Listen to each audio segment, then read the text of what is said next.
19, The Virus That Lives On, hosted by Pauline Dulang. Hello and welcome to COVID-19, The Virus Lives On. My name is Pauline and I am joined with retired military Air Force member, Mr. Bill Rogers. How are you today? Good, and you? I'm doing well. Thank you so much for joining us. So why don't we get right to it? How about we? Sure, Yeah, okay. we should. So you are retired from the military, from the Air Force. So thank you so much for your service and all that you've done.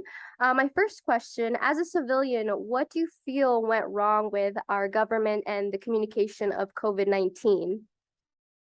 I think the people in charge did not take the COVID-19 seriously at first. When the president got the virus, then the American people also fell in line and began to realize that it was something that they should pay attention to. Did you have any more thoughts, or that's pretty much it? Yeah, it almost hit as a surprise Mm. when the president got it. And since then, we were working from behind, trying to catch up and come up with something that would combat the virus. Mm. And we were fortunate, after many failures, to do so. Mhm. Yeah, it does feel like with this COVID, it feels like a really big game of catch up, but we are very fortunate in that we do have vaccines and now we have medicines rolling out that can help treat Yes. it. Uh-huh. What are your thoughts on military personnel that are still working and experiencing the current barriers right now through the COVID-19 virus? Well, from the lessons learned since the virus had started, I think it has been great. And for an example, they began to work from behind to catch up and to come up with serums that would work. And once we got that, then we were on we were on even ground with the virus until the variants dropped changes over to another one. And then when it comes in, like it's B1 and it goes to B2, well, then you have to change your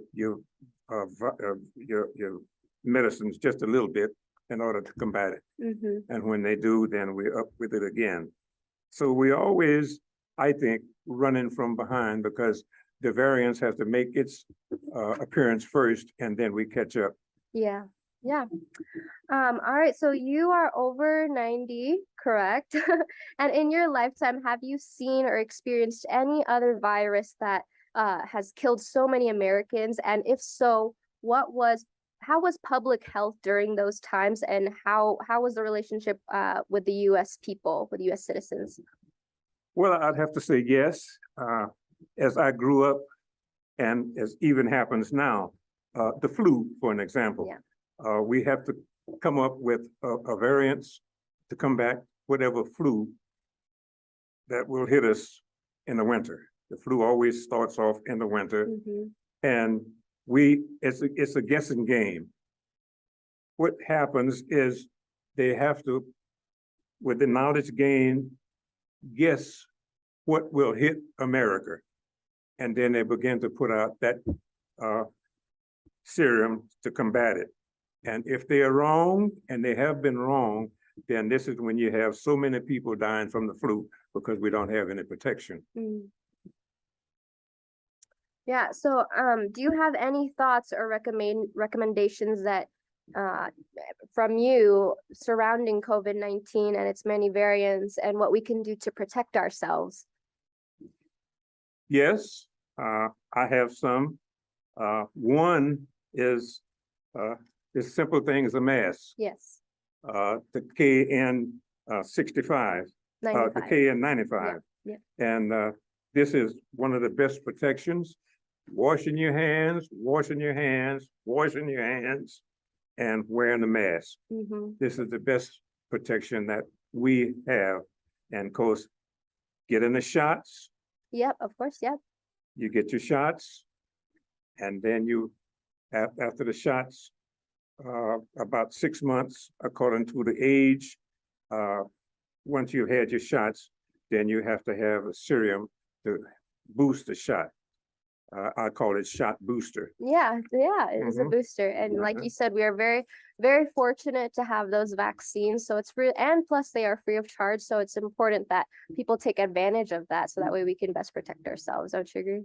Well, the mistake that's made is a lot of people will not get their shots. Yeah. And they see people dying all around them because they don't get the shots. Why is So that, do you think? it's really amazing. And the ones I feel sorry for are the little children that Mm, their parents refuse to get the shots.